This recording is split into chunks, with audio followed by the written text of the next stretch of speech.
Assalamualaikum.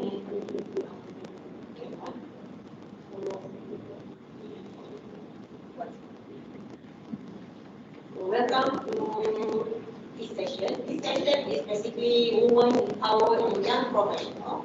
And the title for this session is Career in High Voltage Lighting Area Sharing of Experience. Here we have one moderator and three panelists. Okay, I will introduce our moderator. Our moderator is Ms. Zaina Osman. Is an associate professor and currently the deputy dean for research and graduate studies under the College of Engineering, University Tenaga Nasional Limited, Malaysia. Zaina is a professional engineer, professional technologist, Asian Chartered Professional Engineer, and a Chartered Engineer. She is a senior member of Institute of Technical and Electronics Engineer, IEEE, member of Institute of Engineering and Technology, IEEE, and the Institution of Engineers Malaysia, IEEM. She is currently the Vice Chair for IEEE Power and Energy Society, PES Malaysia Chapter in 2023, and member in the National Wheel Committee of IPC TC 81 Protection and C-Grade C4.50 and C4.57 working groups. Her research interests include power system grounding, lightning protection, installation coordination, and high voltage engineering. Without further ado, I would like to invite Associate Professor Dr. Ms. Zaina to take the seat. The floor is yours, Zaina.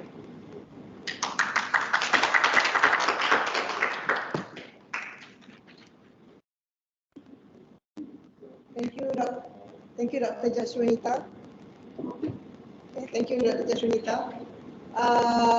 Welcome to this second panelist session, panelist session 2 for APL 2023. So to start the program, I would like to invite our three panelists to have a seat here with me in front of this room. Welcome.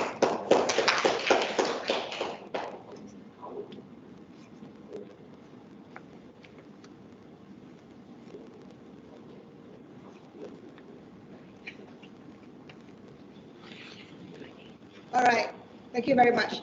Before we start, I would like to read out their biodata first so that you can get to know who our three respected panelists for today. So the first one, we have Noradrina Abdullah. She was born on 29th of September 1978 in Muar, Johor. She graduated with a master's degree in electrical engineering 2012 and bachelor's degree 2001 from Uniten, so alumni of Uniten here. She is working with the Andrew Research in Johor Berhad as a technical expert in lightning protection. She has over 15 years of extensive expertise in spearheading more than 60 full spectrum research and consultancy projects within the field of lightning protection and earthing, with over 25 publications and papers presented in these areas. She is well versed in conducting overhead line lightning performance, earthing grid design, and safety assessments, including field measurements and analysis using specialized software. For example, T-Flash, IEEE, CDEX, Sigma SLP, and PSCAT. Conducting technical analysis on lightning data and lightning protection, as well as delivering various training programs in this field. Her research interests are lightning measurement, lightning protection, and earthing systems assessments. Noradrina is a professional engineer with a practicing certificate in electronics, a member of the Board of Engineers Malaysia, and IEC Young Professional Expert serving TC81, Lightning Protection MT16 and MT17 under the National Standard Committee. So this is our first panelist, Noradrina Abdullah. The second expert panelist we have today is Dr. Nadia Salwi, the second lady in the middle here. Dr. Nadia is a principal engineer in the Malaysian Power Transmission and Distribution Utility, Tenaga Nasional Berhad, TNB. She has been working in the field of overhead transmission lines for over 17 years. Her main interest is the improvement of lightning and grounding issues, related to overhead transmission lines. Her current role includes assessing and evaluating new overhead lines product and technology, overhead line product design, reviewing line performances, and providing technical support to the overhead line operational teams. She is a member of the study committee of the C-Grade B2 group since 2019 and an active member of the AORC C-Grade B2 panel group since 2014. So that's our second panelist, Dr. Nadia Salwi Budi.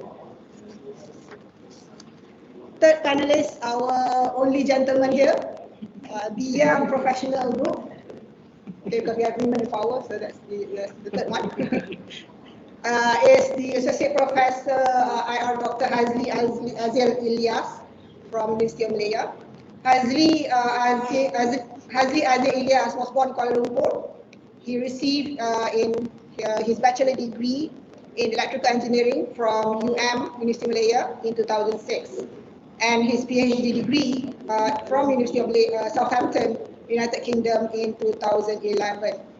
He was a senior lecturer at the Department of Electrical Engineering, University of Malaya, from 2011 to 2016. And after that, in 2016, he has been an associate professor in University of Malaya. He was the head of Department of Electrical Engineering from September 2013 to July 2014. Since joining he has received funding and grants of nearly 3 million ringgit Malaysia, published more than 70 journals, papers in ISI Index publications, and 70 Ramfrit Journal conference papers, and successfully supervised the completion of 11 PhDs, 5 master's degree by research, and 27 master's degree by project.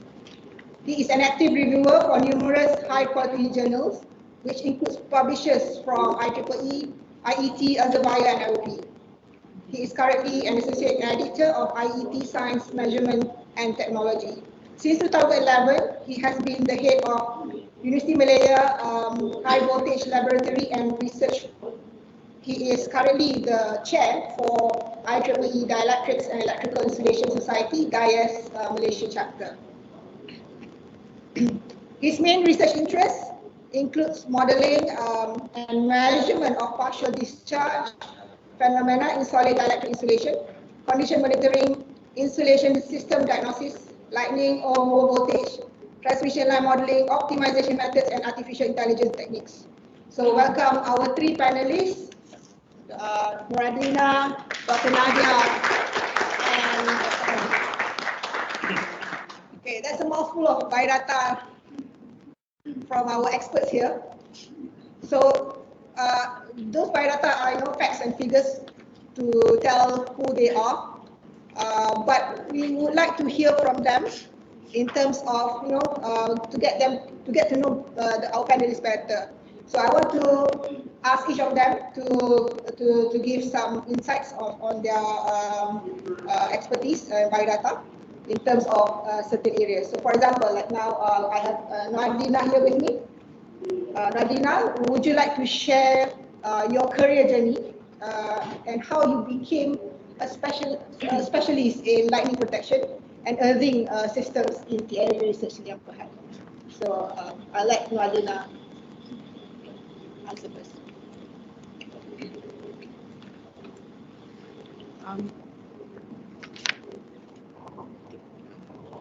Okay, thank you, Dr. Mizaya. First of all, thank you for inviting me to this session. It is an honor to be part of the planning session for BTL today.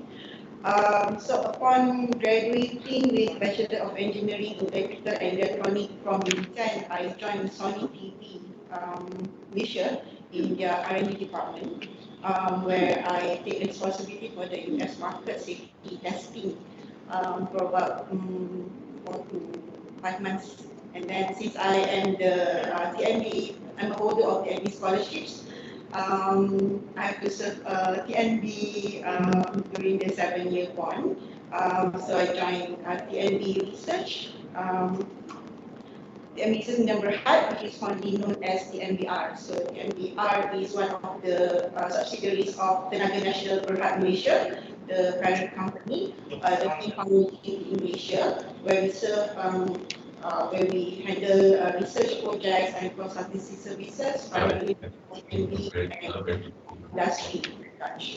So I started my research in renewable energy, where we implement rooftop solar on several areas, several places in Malaysia. And then I continue the research in lightning and lightning detection with lightning detection system laboratory under Power System Group, transmission and distribution unit.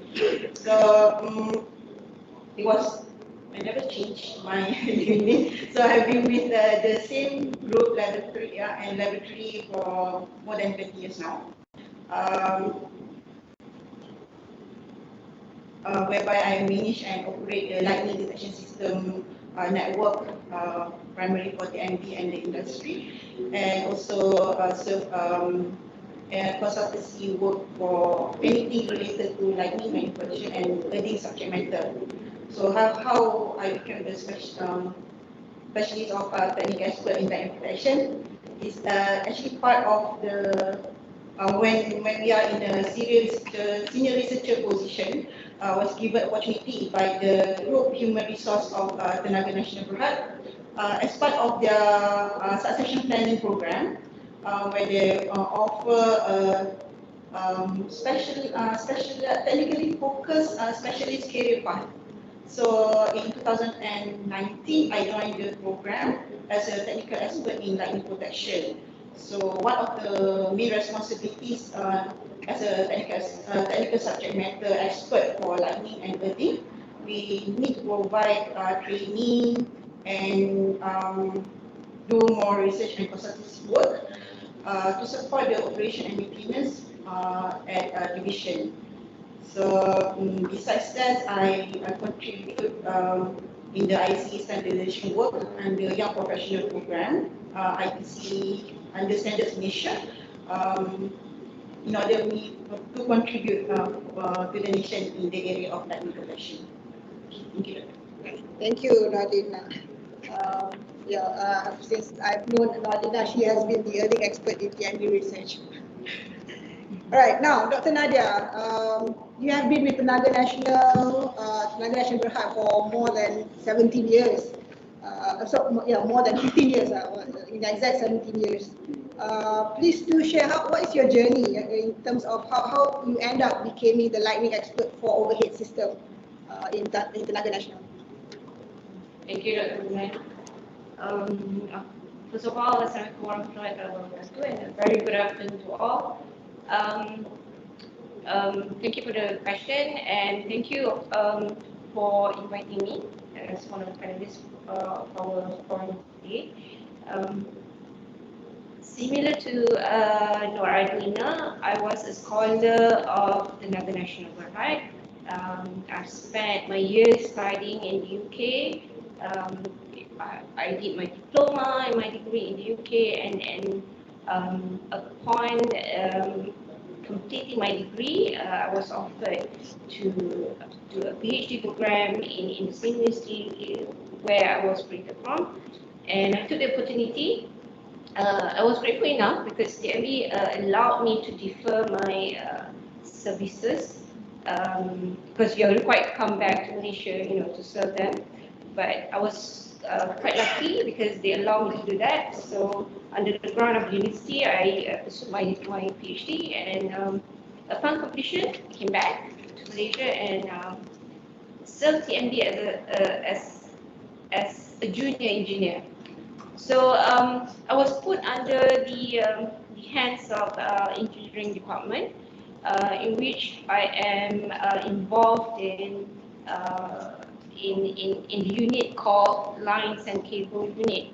So this unit is actually a unit where you are handling PQ preparation, feasibility studies, product acceptance, quality assurance, and also maintenance and operational support to basically to the transmission division at that time, specifically in overhead line and cables, so underground cables. So having started my career there, I moved on to become a senior engineer, and having to deal with maintenance issues with regards to a weight line. I have come across several cases in which I am entrusted with the objective, or we call it target, in order to improve um, line performance against lightning. So with that as a starter, I have become sort of, we call, a point of reference in the area of lightning and grounding, because as I serve TMB, that's where I have discovered there are a lot of shortcomings in the designs, particularly in the grounding design, because we have been using the same kind of design for the past 50, 60 years, since the British, we were called CEB back then, Central Electrical Board. So upon discovering that, I was sort of challenged to change the design, because after all, what we want at the end of the day is to improve the transmission line performance against lightning. So so basically that is what I have done in the past, at the start of my career. So having to deal with all the issues with regards to lightning and grounding, I have been sort of identified as a subject matter expert in this area, and particularly overhead lines issues in Tenaga Nasional, particularly in transmission division. So that's. Thank you, Dr. Nadia. I believe in TNB, when we talk about overhead line for grid system, Dr. Nadia is always our focal point. Dr. Azli, you started your career in industry after your graduation. What made you change your career to academic line, and in particular, you are now in dielectrics studies in UM? Okay, thank you very much. Okay, that's a very interesting question. Okay, before I proceed to the answer to the question, okay, maybe some of you might be wondering why I'm here. The only man in woman in power in this session. Okay, but maybe I would say I'm representing young professionals. Okay, but also I don't think that I'm that young. Okay, so young, I think it's very subjective. Okay, some very define young below 35, some below 40. Okay, but to me, I think let's consider if you are less than 60 years old, we are young. Okay, so after 60, we are ready. We call it as a worker mass, okay, in our country, okay, or golden society. Okay, so maybe I'm presenting young professionals. Okay, so regarding to the question about how they can career change.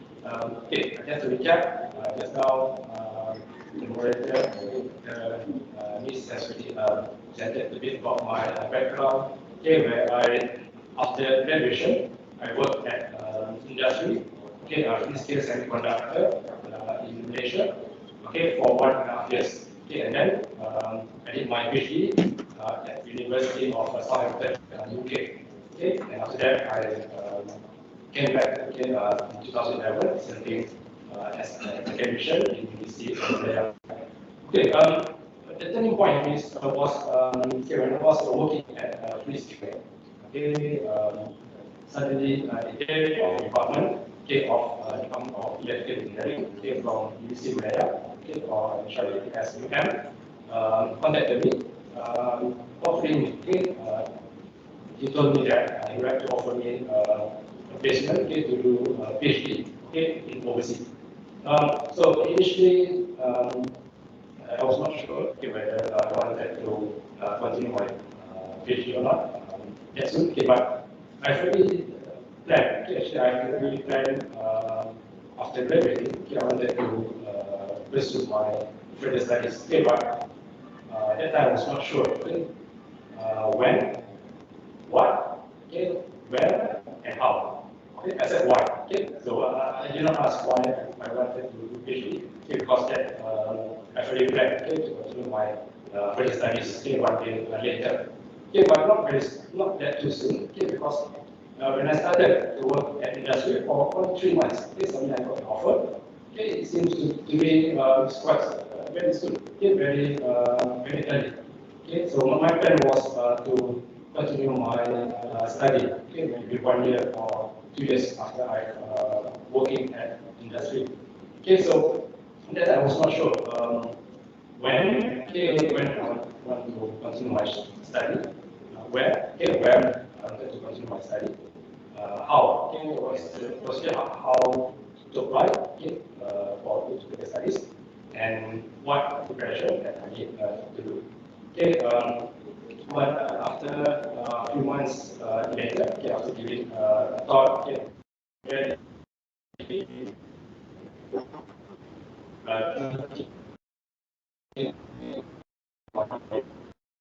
finally I made a decision to continue my study. And I know that if I continue my study,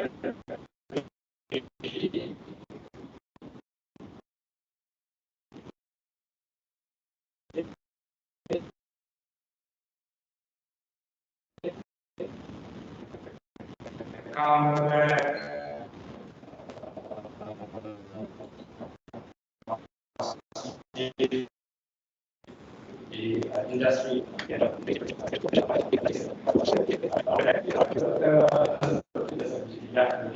okay, so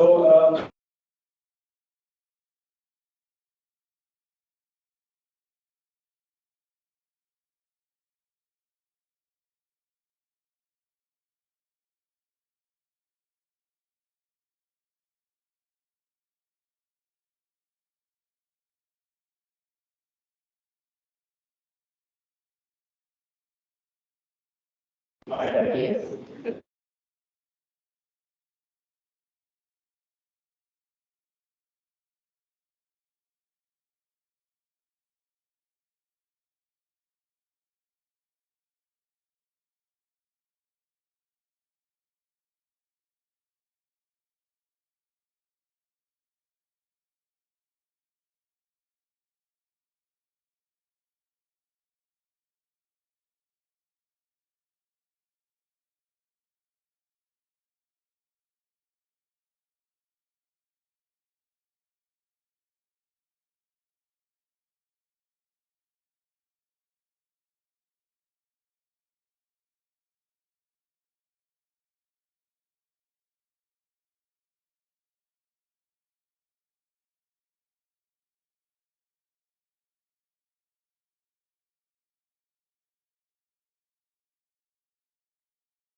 which is in the university.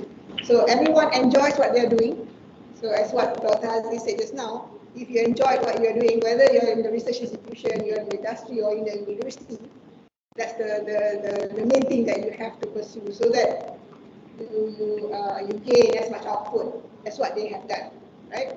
Okay, so the next round, I want to go further in our theme for today, yeah, in terms of career enlightening and also high voltage areas. So let's discuss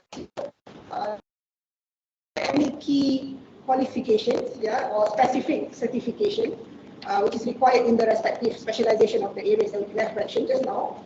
And also, can you share, at least one of your most interesting project in your career, and finally from there, what are the current trends and the emerging areas in your area of expertise, either in lightning areas or in the high voltage areas? So maybe as a start, since just now Madina start first, I would like to invite Dr. Nadia for the second session. Okay, thank you for the questions. Okay, first, what is the key specialization that's needed in my area? Having had dealt with overhead line transmission design, maintenance and operation for about, I would say, 10 years. TMB has given me the opportunity to actually carry the burden of being a subject matter expert in this area.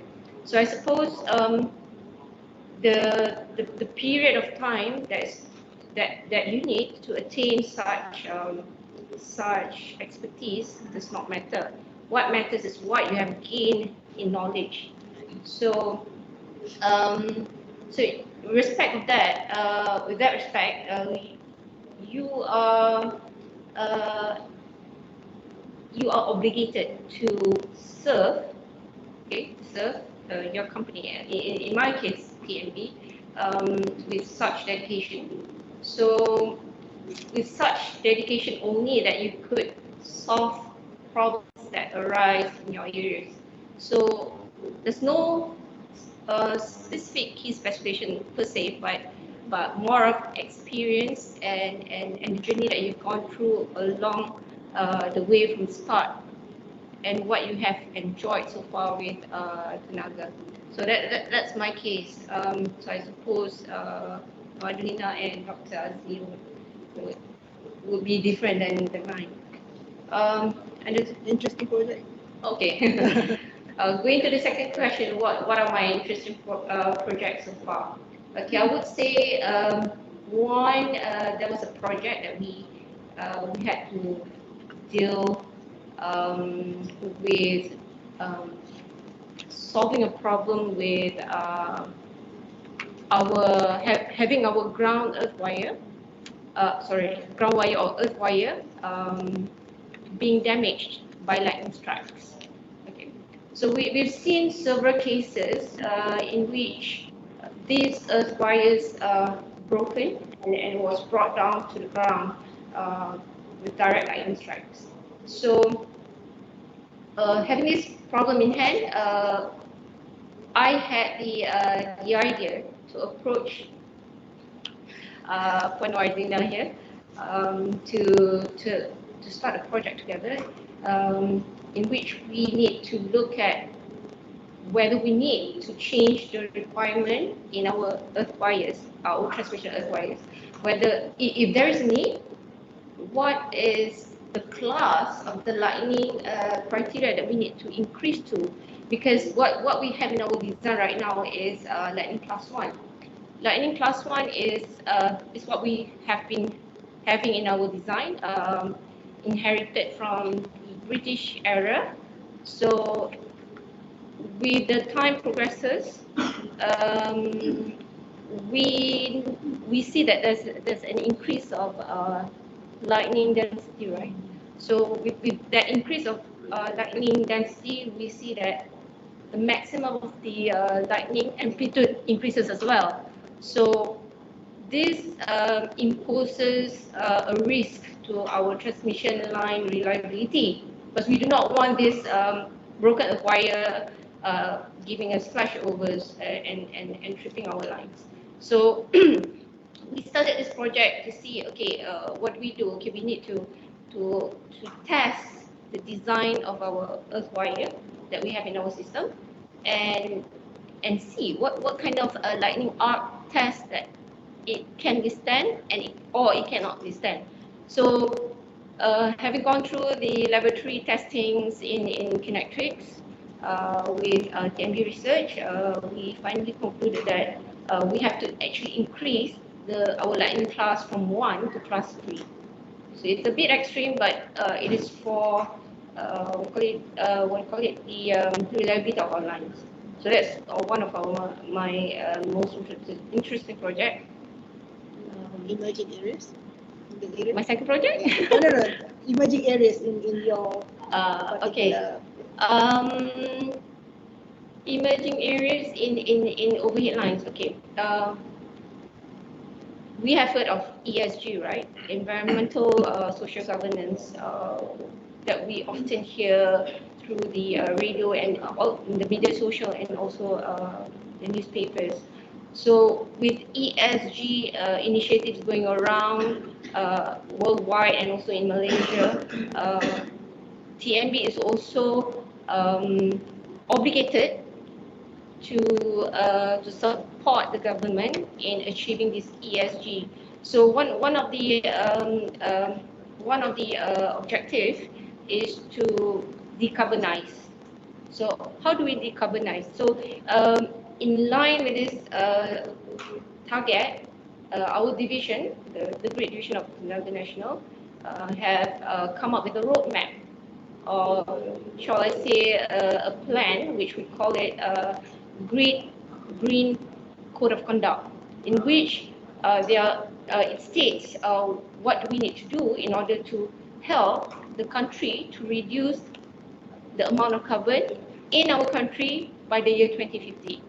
Okay, so in overhead line, in overhead transmission line per se, there is an emergence of requirement in having to protect our environment. So in line with this, we realize that we need to actually probably have to reduce our rentis width such that we are protecting our green areas. So to say, we are aiming at reducing deforestation by 30% by 2050. So to achieve this target, we have planned to use a high temperature low side conductor. So I know it's a bit late for Malaysia. HLS conductor, so to say, is well known and has already been used in other countries for maybe 20-30 years, but we've just started. So we are looking into that. Why HTLS conductors? Because it can serve a higher capacity of current from point A to point B without giving much sag in the transmission line. So with that, you have the advantage of not having to change your existing tower. So by doing that, you are reducing the cost, the capex cost, and also you don't need to actually acquire new land to build more transmission line, especially in the urban areas. So that is one emergence area that we see a need to pursue on in Tenaga Nasional. And the other one is, sorry, just give me another example. Okay, and the other one is compact towers. There may be a need for us to actually build new transmission lines, but with the reduced rentis requirement, we may need to have probably taller but compact towers. So you will see this have been implemented in the European countries and perhaps in Japan, but it is time for Malaysia to actually pursue in that direction. So that's the emergence that we need in overhead line international. Thank you, Dr. Nadia. It's interesting how the design of your overhead system is not just for efficiency issues, but also for saving the forest in terms of the rentis reduction and so on. Right, that's the way to go. I mean, for Tenaga Nasional, which is good. Right, Dr. Hazli, from your point of view of academic line, what would be your perception to all the questions? Okay, so I hope I can record all the questions. Yeah. Okay, but even if I can, I have already printed out the question. Okay, just to add on, so my research field is related to electrics and electrical installation. So I get into this research area is because I did my PhD in this area. Okay, so not in lightning or welding. Okay, it's because of I did my PhD related to electrics and electrical installation. Okay, regarding to the first question, okay, are there any key qualification or specific classification required for your respective research area? Okay, for research in electrics and electrical installation, in my opinion, there's no specific qualification. Okay, no specific qualification. Okay, as long as we have the basic knowledge, okay, related to electrics and electrical installation, it is fine. Okay, it's justified. But as a formal certification, okay, or formal qualification, I would say at least okay, they should have bachelor's degree in electrical engineering. Okay, because bachelor's of electrical engineering provide a formal knowledge related to basic electrical, okay, like insulation, okay, power system, okay, machines, electronics, and so on. Okay, so even anybody from social science or arts, okay, or computer science, okay, they can also do research in electrics and installation. Yes, they can do it. They can do the research. Okay, but if you want to have an effective research, okay, specific area, it's better to have suitable qualification. Okay, so at least a bachelor degree in electrical engineering. Okay, in terms of certification, okay, certification, also there's no specific certificate that we need to do the research in electrics and electrical installation.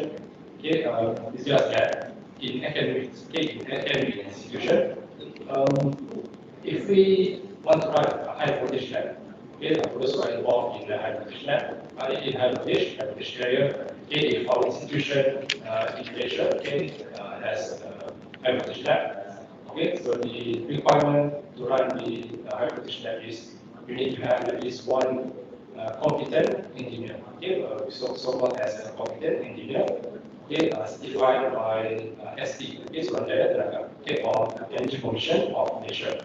Okay, so if you don't have that competent engineer, okay, certified by ST, so we are not allowed to run the high voltage lab.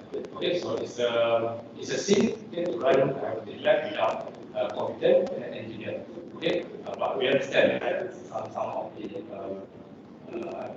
I should not say this, but some of the institutions, because they are still do not have a competent engineer, we run it in certain ways, okay, as long as the lab can be run.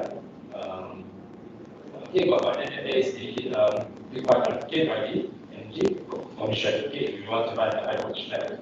Okay, so high voltage lab is essentially is a need, okay, for every academic institution, okay, to run perform research, okay, in high voltage engineering, okay, particularly electrics and electrical insulation.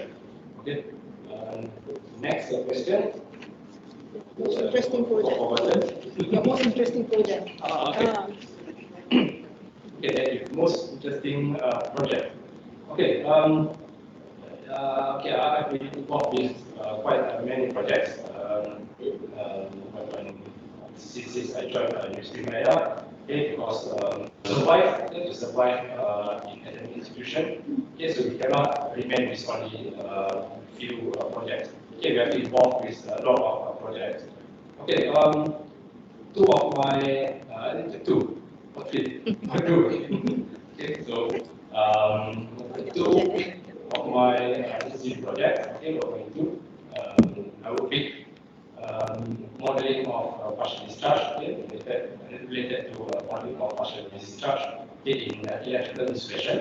Okay, so there is a project that I did in my PhD. Okay, so basically the project is about creating a model, okay, a model of partial discharge, okay, replicate the actual measurement results. So comparing the actual measurement and simulation results, okay, so we are able to identify some parameters affecting partial discharge.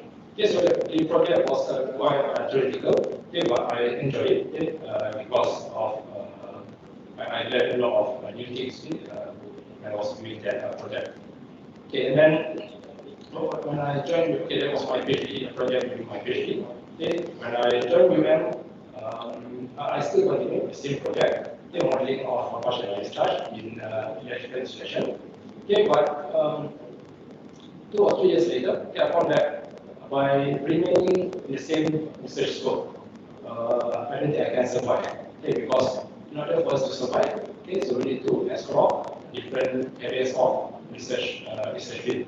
Okay, so I cannot just remain in power partial discharge in electrical installation. Okay, so I started to explore other things, other new things for me. Okay, but it's not new for the others. Okay, so I started to learn artificial intelligence, okay, machine learning, deep learning, optimization algorithm, features extraction, okay, image processing, signal processing. Okay, so it seems like I learned a lot of things.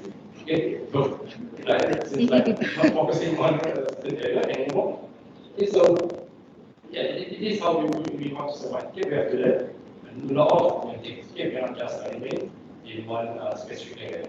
So when I gained some knowledge related to all these things, okay, machine learning, deep learning, okay, so I was able to figure out new projects okay, that I could explore.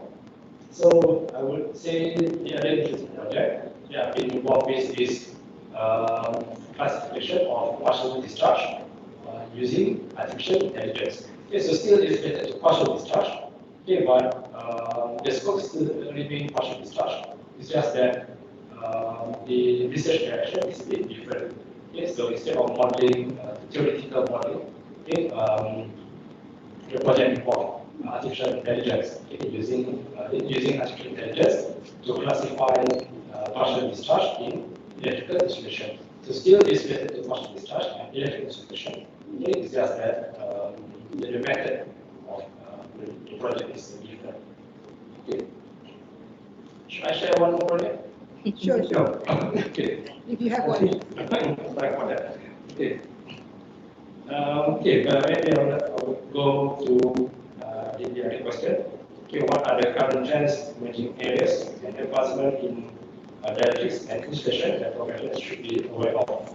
Okay, I think for dielectrics and electrical installation, the current trend is towards nanomaterials and also utilization of artificial intelligence, big data, and IoT in condition monitoring of dielectrics in power equipment.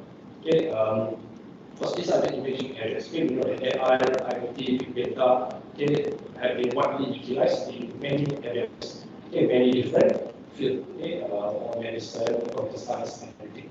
This is why we also utilize those technologies, okay, AI, big data, IoT, into dielectrics and electrical installation.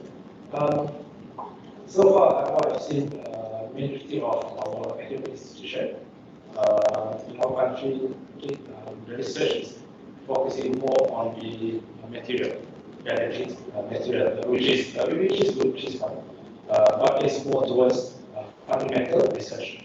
Okay, sometimes fundamental research it may not be. Of course, it can produce PhD students, master students, and also papers, publication, which are very academics to do. But in terms of translating to a product, okay, or patent, okay, or IP, material research might be limited in terms of producing patent. Okay, so by utilizing AI, optimization, or IoT, big data, at least our project can be translated into a product, okay, and which the product can be used for, which can be used by industry. Okay, for example, like if you can develop okay, a product for classification or determination of partial discharge, okay, using artificial intelligence, or even lightning, okay, using AI, okay, to determine the type of lightning, okay, either backflash or shielding failure. Okay, so that was by Ni learning punya apa? Conference. Ya.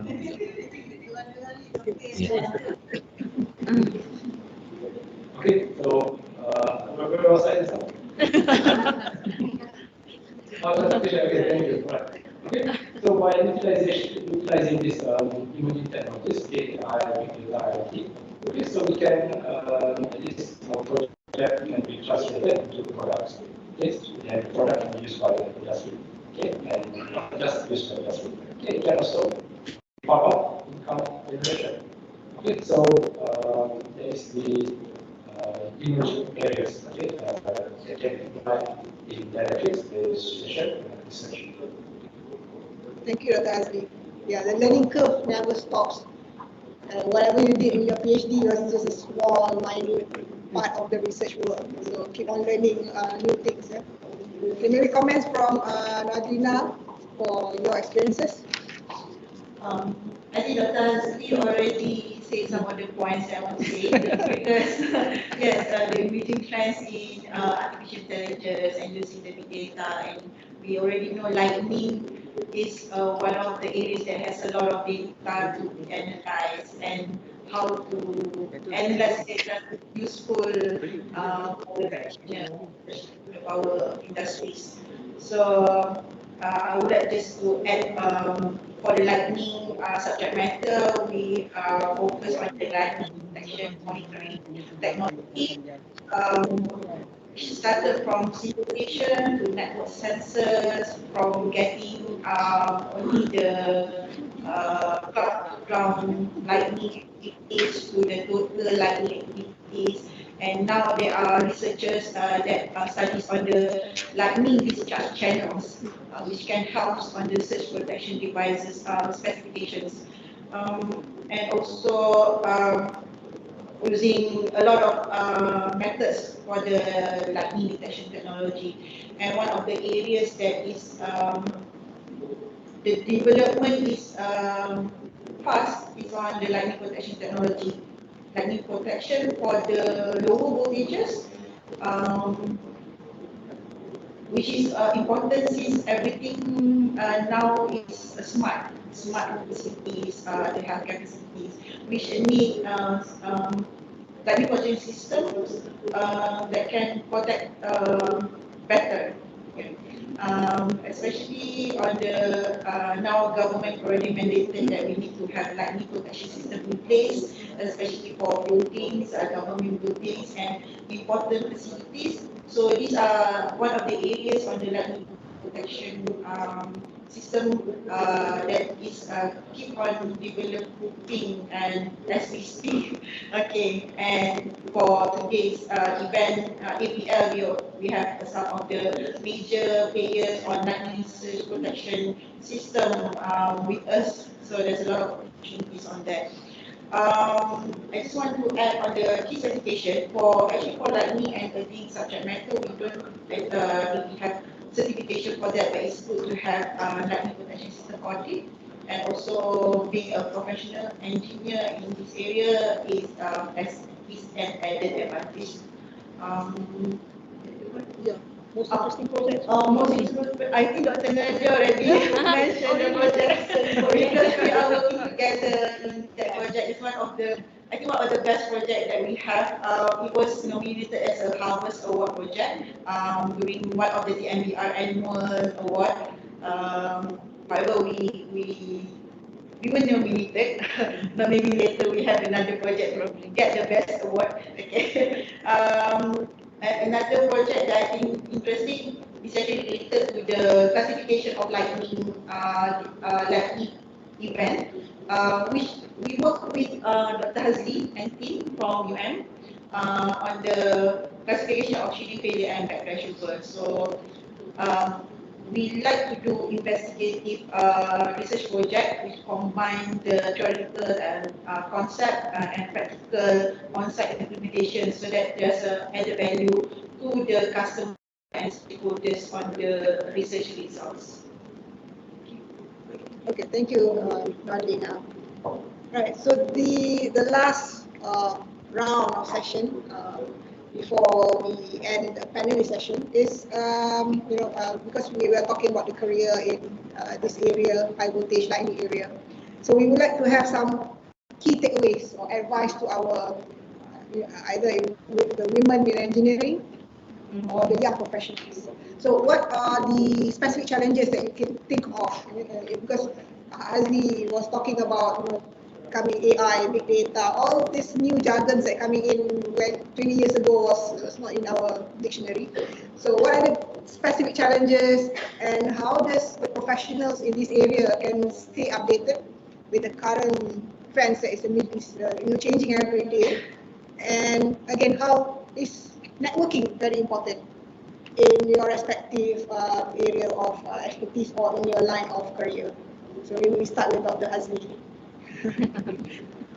Okay, thank you, Dr. Nis. Okay, right. So regarding to challenges and opportunities in my, I think in my career, okay. So research, yes, we can do research. We can propose a research project that we love to. Okay, but the main challenges that I face it is, and also I feel from facing my academicians, is obtaining research funding. Research funding, especially from external institution. Okay, so anything about money is difficult. Okay, so obtaining money, especially from outside the scale, from outside of our institution, is very difficult. Okay, so without funding, how are we going to do research? Right, so we can propose research. Okay, even we know what is the problem faced by industry. Okay, we can propose our solution, but still to get the money, it's not easy. Okay, so that's the main challenges. Okay, my career as an academician. Okay, as an academician, okay, we have to do teaching, research, and also academic service. Okay, but the main challenge is related to research. Okay, getting funding from external institution, and also okay, when there's no lack of funding, okay, so it's also difficult for us to find students, okay, especially research students, and also getting papers published. Okay, so there's the challenge in my career as a academician. Okay, but in terms of opportunities, yes, academic staff academician has a clear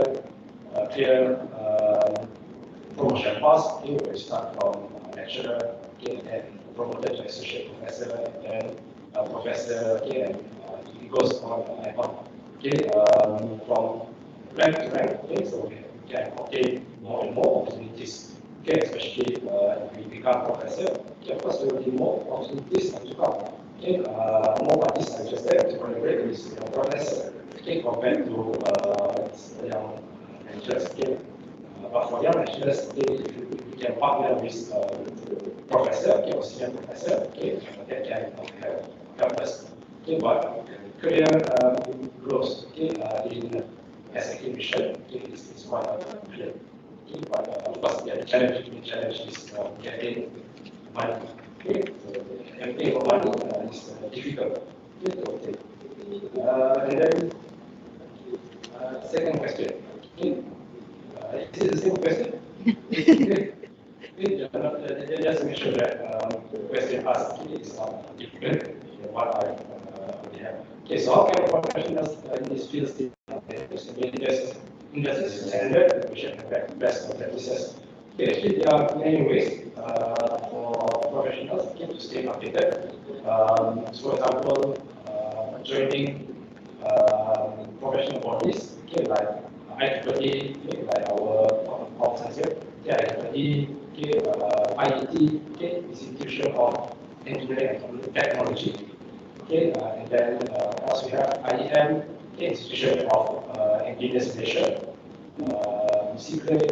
Okay, so all this membership, okay, we join this membership, okay, so we can obtain information about the imaging technology, okay, what the members, okay, in this association are doing, what are the technologies, okay, that is currently being used in other countries, okay, or colleagues outside that, okay, for joining professional membership.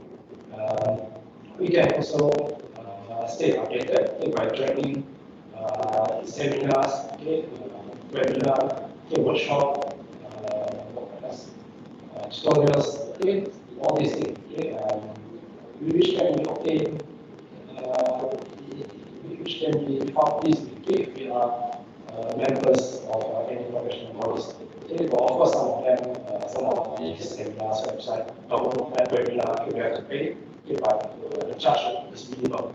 Okay, so the knowledge that we gain, okay, from these seminars, okay, webinar, okay, much more, has more value compared to what we are paying.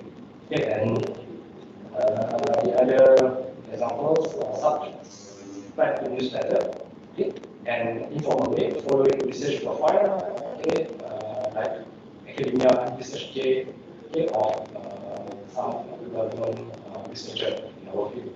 Okay, so these are some of the examples, okay, of how we can keep up to date with the latest technology. Okay, and of course, training offers, okay, like today. Okay. I think last question. Networking. Question? Networking. Networking. Yeah. Okay. Yes. Networking is very important. Okay. So networking, because as an academician, okay, or as industry, okay, those who are working in industry or academician, you cannot work alone. Okay, so you must have teamwork. Okay, so teamwork and also networking. Okay, so you have to make friends. Okay, make friends with others to stay updated. Okay, to be on par with the rest. Okay, you cannot just do our work alone. Okay, so if you do our work alone, you will not be going anywhere far. Yeah, of course. If you work alone, okay, we can move fast. Okay, but if you want to go far, we have to work together. Okay, so let me rephrase. If you want to move fast, okay, work alone. Okay, but if you want to go far, work together. Okay, at the end, you will never be alone. Okay, so what tagline is that? Okay, so, at the end, okay, make sure that you never be alone. Okay, so networking is very important. Okay, so like at this conference, okay, we make friends. Okay, we make networking. Okay, so we know what others are doing. Okay, so when we know what others are doing, okay, we will have an idea. Okay, an idea. Okay, how we can improve our work. Okay, and also as a academician, we can have a new idea. Okay, new idea of what project can be done. Okay, so yeah, networking is very important. Thank you, Ratazli. A long list of advice for our young professionals. Right. Nadina, what are your key takeaways to our, especially women, yeah, and also the young ones? Okay, I think if we're thinking about challenges and opportunities in my career growth and advice to the young professionals, I think I have both in my career growth. But every challenges is an opportunity to learn and grow more. My challenges mostly on keeping up to date with the technologies, which most of the time we can get it to get the latest technology updates. Usually is from the networking platform with other practitioners. Especially in TMB and especially in TMBR, we are encouraged to be members of all the learned societies that Dr. Hazi has mentioned. CIRE, IEEE. The only challenges is to get fund. to be all of this. So we actually divided into each group will take care of each societies, and we share all the information that we have. We get from the networking session with other practitioners and industries. Especially for like me group, we handle one of the association in the USA, CAT. So we are part of the, as part of member of CAT, we get all the information and sharing, networking with the North America and other regions, information related to lighting and the team. Yes, it's very important to have that networking platform for us to keep abreast with the topics and not be left behind. Yeah. Okay. Thank you. Thank you, Nadina. Last but not least, Dr. Nadia, your advice? I guess mine is quite similar to Dr. Azli and Arno and Lina. But coming from the industry, I would say the slight difference would be having to get the buy-ins from the management on every solution that you have, because sometimes being a subject matter expert is not an easy job, because you know, you have to be far ahead of some of these bosses, you see. So yeah, so the challenges is to actually convince them of the solution that you have, and also to get, to get the solution done by getting the funds. We do need to get funds as well in terms of budgetary. So having been regulated by DEC, the Energy Commissions, we have to be very tactful in proportionating our OPEX and our CAPEX to our solutioning.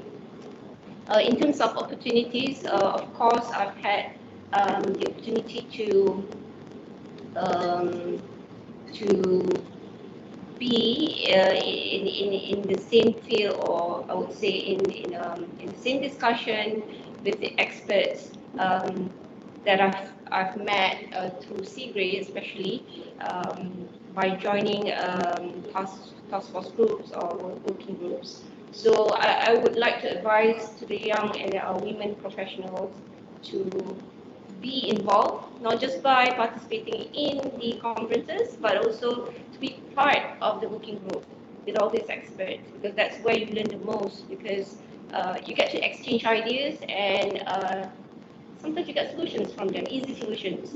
So that is what I would like to share with you all. The next question. Internet networking. In terms of networking, the same thing. You network through all these participations in all these societies, be it academician societies or in industry societies. Just be involved, and like I said, don't just participate, be part of it. And I believe by also interacting with these experts or personnel within the same group, or even a cross-functional group, you may be able to be roped in what do you call it? They call it the IC, the IEC groups, in order to be to represent perhaps your country or your industry or your organization, so that you have a say in what you want the standards to be. So that's from me. Okay. All right. Thank you, Dr. Nadia. So in a nutshell, you've heard from the three aspects of career line. I mean, whether you're going into the academic line, in the industry, or industry plus research line. So the valuable experiences and advice that they have taken and given from the perspective as a woman engineer, and also from perspective as a young professional. Although all three of them are still young. Right, so we would like to open for question and answers. either for the participants that's participating here face-to-face with us during APL, and also we have participants in the online session from IEEE PES, IEEE section, or even IEEE DIAS members. So we open for any questions from the floor. Okay, we have one in this room.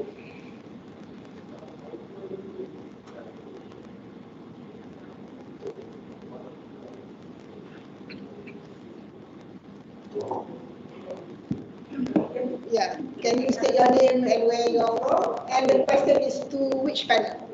Assalamualaikum, good evening. I'm Nadia. I'm from Delhi University. The education is about Nadia or one Nadia. It is about a woman or mother.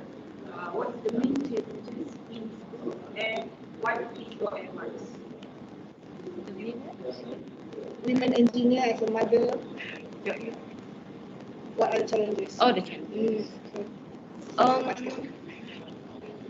Of course, being a mother and a wife and a daughter, and also being an engineer, you have many roles to play.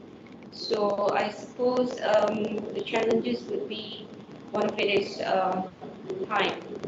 So you have to be able to divide your time wisely, and be able to focus on each role and do not mix them. So whatever you have in the office, you don't bring back home. I'm referring to problems. So be professional about it.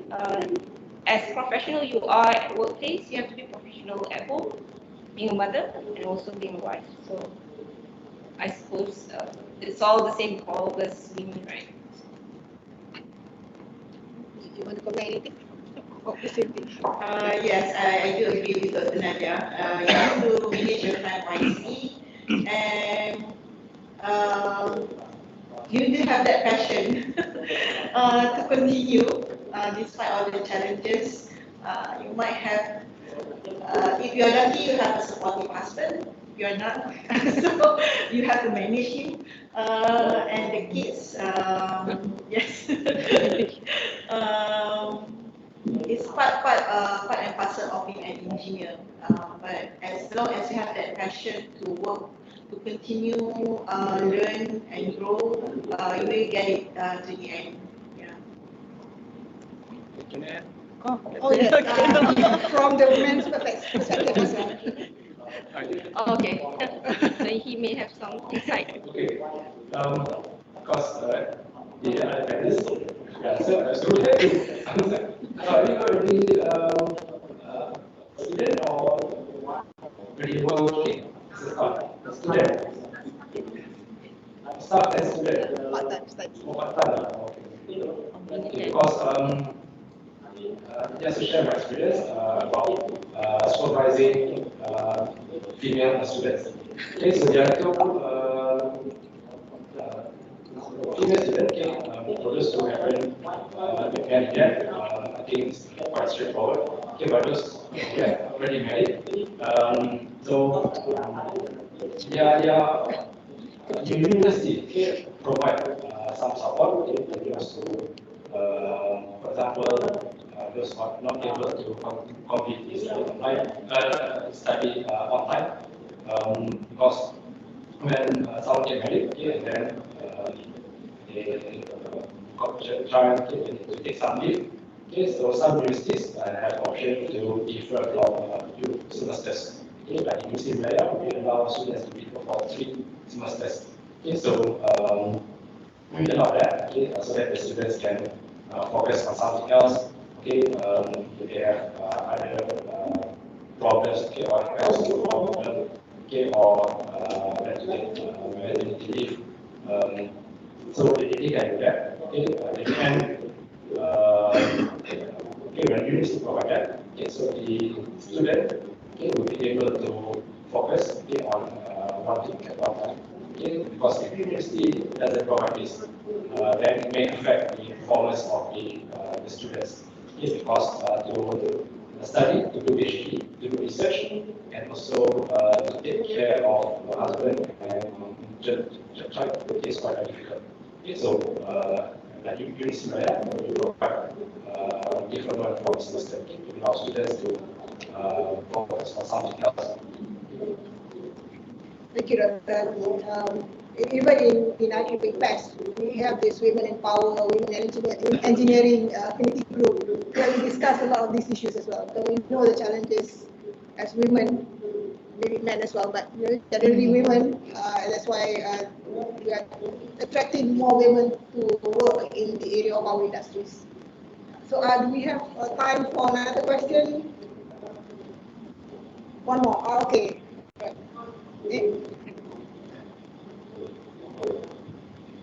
Your name and where you from? The moderator on the facilities. Thank you so much for the information given. Which is again quite positive and giving us important. Okay. So as we can see here, we can see that the high population area and mining areas is getting good development.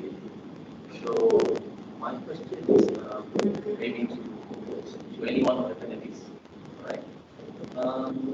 How we can encourage the youngsters, especially from the bachelor degrees, undergrads, or maybe postgrad, to get involved in this area, especially on the academic line, not only on the industrial line, because most of them maybe feeling like to be an engineer, but how about the supplies and other academic line? Right? I think that one goes to Dr. Okay, so this is not limited to women.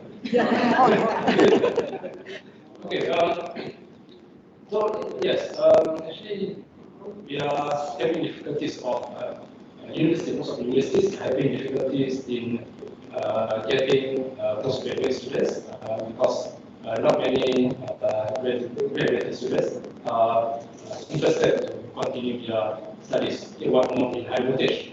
Even in the other areas, also not many students are interested to continue their studies. Okay, so what about even high voltage? Because it's less. So it all depends on the institution itself to encourage students to continue the studies. First, we have to the institution should focus on encouraging the students, more students to continue their studies. So when most students are interested to continue their studies, master or PhD, then the probability of getting them to obtain higher voltage will be higher. So if we do not have the numbers, we do not have the basic numbers.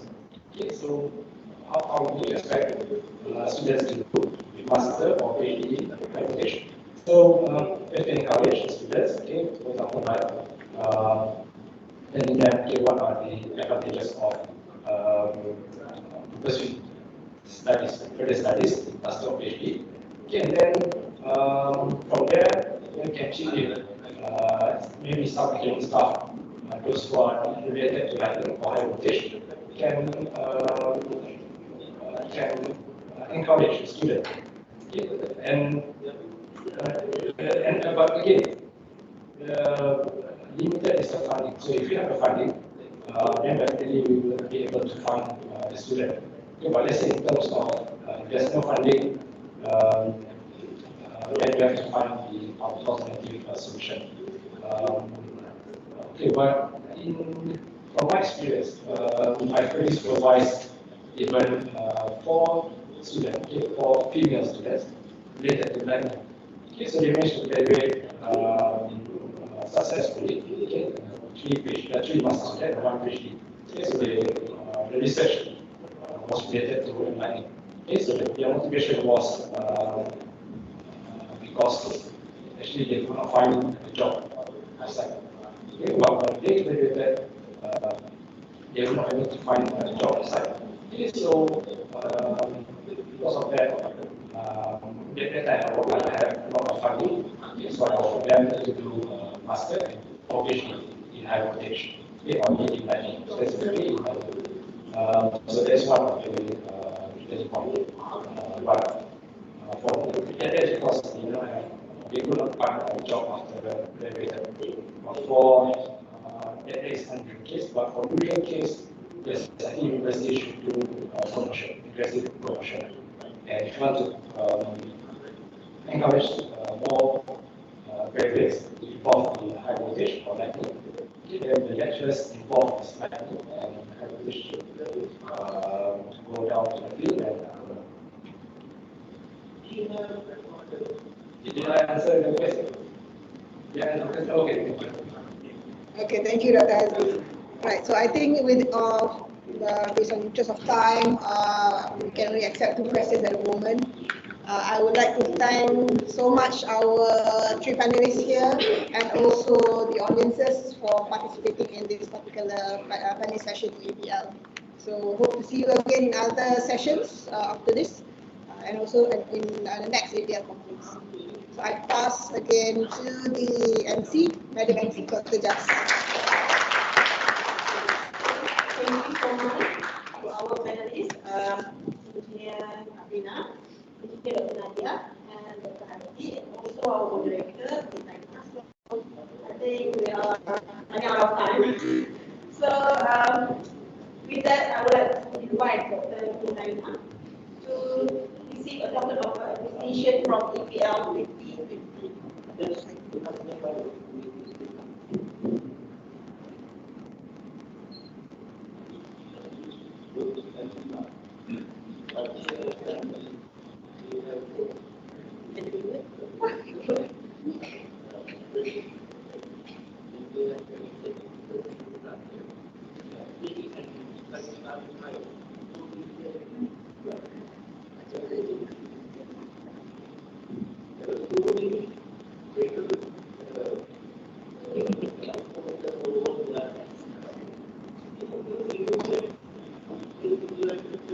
Now I will invite Lina to give a token of appreciation to our panelists.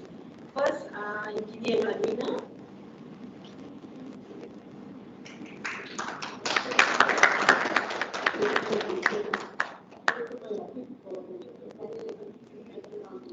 Engineer Nadia.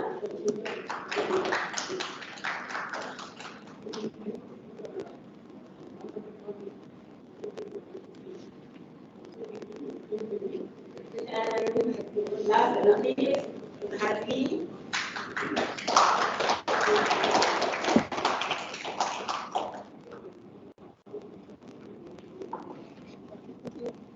Okay, with that, thanks again to all of you for joining us this afternoon.